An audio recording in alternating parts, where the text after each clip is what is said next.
عاملين ايه الاخبار؟ بص، هو من البدايه كده الفيديو ده للفضفضه، بفضفض عن نفسي عشان ما اطقش بصراحه والله العظيم. بص، هو انا تجربتي مش احسن حاجه في السكن، عشان في حد كان بيقول لي انت بتدور على سكن ازاي، فانا تجربتي مش احسن حاجه في السكن، بس في ناس تانية يعني ما تاخدش تجربتي كاساسي. تمام. بس في ناس تانية تجربتها في السكن احسن حاجه، يعني مع معامله مع الناس، مكان كويس، مكان نضيف، في نظام. بص، انا اقول لك على حاجه، انا عن نفسي بدفع فلوس، الفلوس اللي انا بدفعها في غيري بيدفعها برضه وبياخد خدمه احسن. انا من كام يوم رحت السكن. طبعا بادجت خلاص مش بقتش مستحمله ان اكل من بره، فبجيب اكل اعمله بالبيت. فبروح اعمل اكل في البيت، فبروح ماليش الغاز، اسال صاحب السكن مفيش غاز. طب هنلم من بعض. بص بقى، خلي بالك انا رايح على السن الخدمات كلها شامله الايجار. رحت اكتشفت ان الايجار للاسف مش شامل كل الخدمات باستثناء الغاز. فانت بتدفع، قلنا مش مهم ندفع، يلا يا جماعه ندفع. يقول لك لا، اصل الناس كلها بتقول لي معياش فلوس معياش فلوس فما فيش غاز، خلاص بقى. طب انا هعمل الاكل فين؟ دي حاجه. الحاجه التانيه ودي قله ادب طبعا. طب كلم صاحب البيت، صاحب البيت ما تعملش حاجه، تقول لك ماليش دعوه. البروكر اللي موديني فحسبنا الله ونعم الوكيل فيه طبعا، مش هقول اكتر من كده، هو بس بيديك يعني بيوديك مكان وياخد بعضه ويجري. فلما تيجي تدور دور بنفسك، لان اغلب البروكرز دول يعني ما بيراعوش ربنا في اكل عيشهم. مش هقول لك اكتر من كده، انا بالنسبه لي دول شويه نصابين بصراحه. الحاجه التانيه ان انت بتاخد بعضك، ف يعني بروح اكل بره، بضطر اكل بره بقى. طب تمام.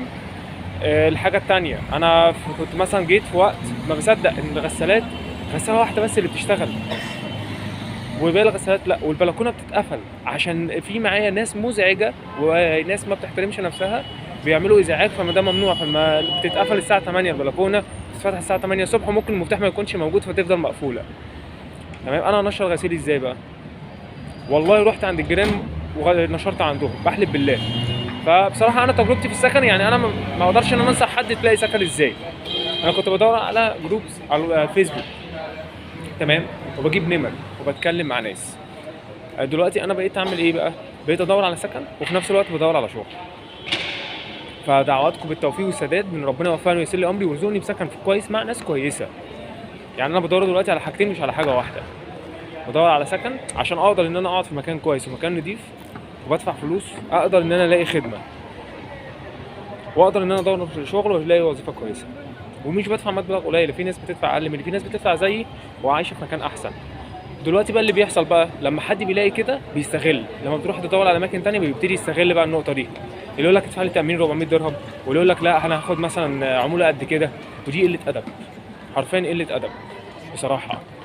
يعني في ناس بجد استغلاليه كتير قوي. فانت لما تيجي تدور على سكن، دور على سكن بنفسك. انت لما تيجي تنزل، انزل على ناس تعرفها.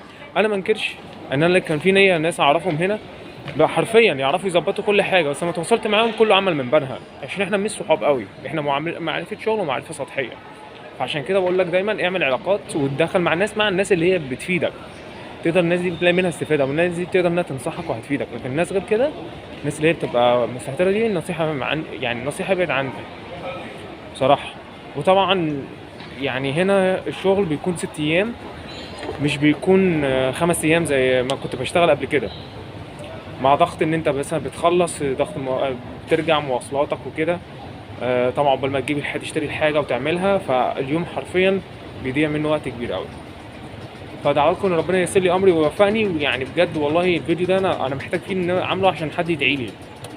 بجد انا فاضل لي شويه وهطق. والله العظيم انا مش عارف انا هدخل على رمضان ازاي. ف والناس اللي معايا بحاول اتجنبهم عشان بجد يعني انا اتخنقت منهم. دعواتكم ان ربنا ييسر لي امري ومحدش يشير الفيديو ده عشان فيديو سلبي. مش معنى كده ان كل دبي وحشه، بالعكس دي حاجات جميله جدا. بس انا تجربتي في السكن مش احسن حاجه. سلام.